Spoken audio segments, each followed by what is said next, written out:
Hello everyone, आपका फिर से स्वागत है मेरे एक और नए वीडियो में। आशा करते हैं आप अच्छे होंगे, खुश होंगे और बेशक कामयाब होंगे। आज संडे था और मैंने आपको बताया था कि मैं एक जॉब में हूँ। बेसिकली मैं एक कंस्ट्रक्शन लाइन में हूँ, जहाँ पे संडे को भी छुट्टी नहीं होता है। तो आज मेरा संडे को सेकंड शिफ्ट था, तो इसलिए मैं सेकंड शिफ्ट में हूँ। और जो मॉर्निंग वाले शिफ्ट में थे वो लोग सभी चले गए हैं, तो मैं अकेला था आज ऑफिस में। तो सोचा कि एक वीडियो बना लिया जाए, कुछ आपसे बात कर लिया जाए, कुछ आपको बता सकूँ, कुछ आपको सिखा सकूँ और कुछ सीख सकूँ, और साथ में मैं भी सीखूँ और साथ में कैमरे से बात भी हो जाए, थोड़ा सा अपना स्किल को भी डेवलप कर दूँ। कंस्ट्रक्शन लाइन में मैं हूँ, क्योंकि मुझे आना नहीं था कंस्ट्रक्शन लाइन में, लेकिन क्योंकि मुझे ऑफ़र मिला था अच्छा खासा, तो मैं इसमें जॉइन हो चुका हूँ और इसमें फ़िलहाल कर रहा हूँ। और समय बहुत कम मिल पाता है मुझे इसमें, क्योंकि बहुत टाइट शेड्यूल होता है, 12-12 घंटे का शिफ्ट होता है और संडे को हाफ डे करना पड़ता है। इसलिए मैं आज संडे को हाफ डे पे हूँ, सेकंड शिफ्ट में हूँ और ऑफिस में कोई नहीं है। मैं सोच रहा था कि आपसे कुछ शेयर करूँ स्किल्स के बारे में। जब हम स्किल्स के बारे में बताते हैं तो क्या आपके मन में लगता है कि स्किल्स क्या होगा? अगर मैं स्किल्स के बारे में बोलूँ तो मैं या जितने भी अभी यंगस्टर्स हैं, जितने भी नौजवान हैं, ये सोचते हैं कि स्किल्स का मतलब होता है कोई प्रोफेशनल काम करना। फॉर एग्ज़ाम्पल जब मैं स्किल्स के बारे में बोलता हूँ, तो आप सोचते हैं video editing, content creating, digital marketing, freelancing, ये सारी चीज़ें, ग्राफिक डिज़ाइनिंग, ये सारी चीज़ें आपके दिमाग में कहीं न कहीं आते हैं। इसके पीछे का साइकोलॉजी अगर आप समझेंगे तो वो ऐसा इसलिए है क्योंकि अभी जो सबसे ज़्यादा ज़रूरत है, जो सबसे ज़्यादा चल रहा है, वो यही सब चीज़ें हैं। ग्राफिक डिज़ाइनिंग हो गया, कंटेंट क्रिएटिंग हो गया, डिजिटल मार्केटिंग हो गया, फ्रीलांसिंग हो गया, एआई सीखना हो गया। तो ये ऐसा एनवायरनमेंट है जिसमें ये बहुत ज़रूरी हमको महसूस होता है। और मैं अगर बताऊँ तो 90% लोग जो है वो ये नहीं कर पाते हैं। ये नहीं कर पाते हैं, इसका मतलब ये है क्योंकि ये सारी चीज़ें जो है वो थोड़ा-सा प्रोफ़ेशनल लेवल पे हैं और अभी हम अनस्किल्ड हैं और कुछ जानते नहीं हैं और हम चाहते हैं कि हम वैसे काम को करें जो एकदम प्रोफ़ेशनल हो। तो आप सोच के देखो कि आपको कुछ आता नहीं है और आप प्रोफ़ेशनल बनना चाहते हैं। तो बेसिकली अगर आपको प्रोफ़ेशनल बनना हो तो आप क्या करेंगे मेरे ख़्याल से? बेसिकली आप काम करेंगे, स्किल सीखेंगे। और आप अनस्किल्ड हैं तो सबसे पहले आपके माइंड में ये बैठा दें कि जब आपको स्किल सीखना हो तो पहले ही दिन ही आप ये ना सोचें कि मैं एक प्रोफ़ेशनल काम ही करूँगा। ऐसा इसलिए भी क्योंकि प्रोफ़ेशनल बनने के लिए आपको लगातार मेहनत करना होगा, लगातार बहुत सारे गलतियाँ करनी होंगी, लगातार बहुत सारे दिन तक, बहुत दिनों तक काम करना होगा। तब जाके शायद आप उस लेवल तक पहुँच पाएँ जहाँ पे प्रोफ़ेशनल दिखना या लगना या फिर आपको महसूस कर पाते कि मैं एक प्रोफ़ेशनल लेवल पे पहुँच चुका हूँ। तो मैं कहूँ या मैंने भी इसे महसूस किया, मैं भी जब कुछ करने को सोचता था तो उसके बारे में हमेशा प्रोफ़ेशनल के बारे में सोचने लगता था कि प्रोफ़ेशनल लोग क्या करते हैं, और यहीं पे जाके मैं फँस जाता था क्योंकि प्रोफ़ेशनल जो है वो 10 साल, 15 साल, 5 साल, 6 साल का उनका एक्सपीरियंस है। उन्होंने लगातार काम किया है बहुत दिन तक और मैं नया हूँ और मैं चाहता हूँ कि मैं उनके जैसा काम करूँ, तो ऐसा हो नहीं सकता और ऐसे के चक्कर में बहुत सारी गलतियाँ होती हैं। तो कभी भी जब आप स्किल सीखें या कुछ नया सीखने का आपका मन हो, तो उसे एटलीस्ट कम से कम 100 दिनों तक बिना कुछ सोचे करें। 100 दिनों तक आप किसी काम को करते हैं, तो आप उसमें दूसरे लोगों के कंपैरिज़न में या अपने एनवायरनमेंट में जो आपके साथ लोग हैं, आप उससे बेहतर हो जाते हैं। कोशिश करिए कि थोड़ा-सा 100 दिन तक लगातार किसी काम को करिए, बहुत सारी गलतियाँ करिए। मेरे कहने का मतलब है कि आप 100 गलतियाँ करिए और 101 बार जो आपका काम होगा, वो आपको खुशी देगा, वो आपको सैटिस्फैक्शन देगा, आपको अच्छा महसूस करवाएगा और आप खुद में महसूस करेंगे कि नहीं, मैंने कुछ किया है।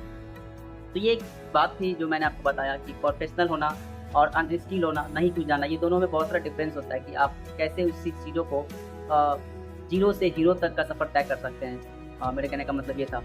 और जब मैं स्किल्स के बारे में बोलता हूँ तो मैं मान के चलता हूँ कि मेरे जो ऑडियंस है या फिर मैं हूँ, बेसिकली मैं अपने आप को मान के चलता हूँ। तो मैं अगर बताऊँ तो मैं भी एक बहुत मिडिल क्लास फ़ैमिली से आता हूँ, मिडिल से भी नीचे जो लोग होते हैं उसमें आता हूँ। तो मैं ये नहीं सोच सकता कि मैं एक प्रोफ़ेशनल काम करूँ, जो जिसमें बहुत सारे पैसे चाहिए, जिसे सीखने में समय चाहिए। क्योंकि कहीं न कहीं आपको अपने घर के कंडीशंस को भी चेक करना होगा। जब आप स्किल सीखते हैं तो आपको ये बात हमेशा याद रखना चाहिए कि आपको आपके लिए फ़िलहाल कौन-सा स्किल का ज़रूरत है। चूँकि ट्रेंडिंग स्किल्स है, उसके पीछे अगर आप भागते हैं तो आप कहीं न कहीं आप असफल हो जाएँगे। क्योंकि वो आपके पसंद का नहीं था, वो आपके लिए उस वक़्त काम का नहीं था, जिस वक़्त आपने शुरू किया था। तो बेसिकली जब आप स्किल सीखें तो कोशिश करिए कि आप अपने घर के कंडीशंस को चेक कर लीजिए, फाइनेंशियल कंडीशन को चेक कर लीजिए। क्योंकि मेरे बारे में अगर पूछे तो मैंने भी गलतियाँ की कि मैंने छोटे-छोटे स्किल्स के बारे में नहीं सोचा, मैंने बड़े-बड़े स्किल्स के बारे में सोचा, जिससे मैं वो बड़े स्किल भी नहीं सीख पाया और छोटे स्किल्स तो मैं सीख ही नहीं पाया क्योंकि वो छोटे थे, मुझे लगता था। तो मैं आपको 5-6 स्किल्स बताता हूँ जो आपको फिलहाल कर लेना चाहिए, जिससे आप थोड़ा बहुत अर्न कर सकते हैं, क्योंकि आप चाहते हैं कि आप स्किल सीखें, स्किल सीख कर आप कुछ कमाना ही चाहते हैं। तो कमाना ही है तो कुछ छोटे-मोटे स्किल्स सीखें। छोटे-मोटे कह रहा हूँ मैं, इसका मतलब आप ये ना समझें कि वो बहुत छोटे हैं। ये छोटे का मतलब है ये कम पीरियड का है और इसमें कुछ ज़्यादा स्किल्स की ज़रूरत नहीं है, इसमें पैसे ज़्यादा नहीं लगेंगे। तो इसका मतलब मेरा ये था। छोटे का मतलब ये नहीं था कि ये छोटे लोगों का काम, ये नहीं। बेसिकली ये मेरा कहने का मतलब था ही नहीं। मेरे कहने का मतलब था कि अगर आप छोटे-छोटे स्किल सीखें जो कुछ-कुछ महीने के होते हैं, जिसमें पैसे नहीं लगते हैं, कोई स्किल्स नहीं चाहिए होता है, तो वो काम सीख सकते हैं। मैं छोटे स्किल्स के बारे में बताऊँ जो आप इंस्टेंट सीख सकते हैं और इंस्टेंट काम कर सकते हैं उसके साथ। जैसे कि आप मोबाइल रिपेयरिंग का काम सीख सकते हैं। आप किसी शॉप में जाके बोले कि भैया मेरे को काम सीखना है, आप मुझे सिखा दो, 2-3 महीना मैं फ्री में आपके लिए काम करूँ। तो उन्हें भी शायद कोई प्रॉब्लम ना हो, क्योंकि उन्हें भी हेल्पर का ज़रूरत होता है। इसी तरह से आप ऐसी रिपेयरिंग सीख सकते हैं। मोबाइल रिपेयरिंग मैंने आपको बताया।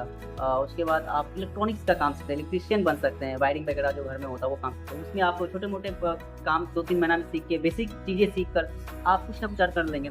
तो मैं चाहता हूँ कि आप इन सब चीज़ों पे फोकस करें और बड़े-बड़े स्किल जो है वो धीरे-धीरे सीखें। जब आपके पास फाइनेंशियल कंडीशन अच्छा हो जाए, आपके पास पैसे आ जाए, क्योंकि मैं जानता हूँ कि आप बहुत ज़्यादा अर्न करने के लिए आपको प्रोफेशनल चीज़ें सीखनी होगी, लेकिन फिलहाल हमारा कंडीशन ऐसा नहीं है कि हम प्रोफेशनल चीज़ों के पीछे भाग सकें। इसलिए छोटे-छोटे चीज़ों से शुरू करके हम बड़े लेवल तक पहुँच सकते हैं, ऐसा मेरा मानना है। ऐसा मैंने किया नहीं, ये मेरे को महसूस होता है। मैं चाहता हूँ कि मैं आपके साथ शेयर करूँ, ये मैंने आपको बताया।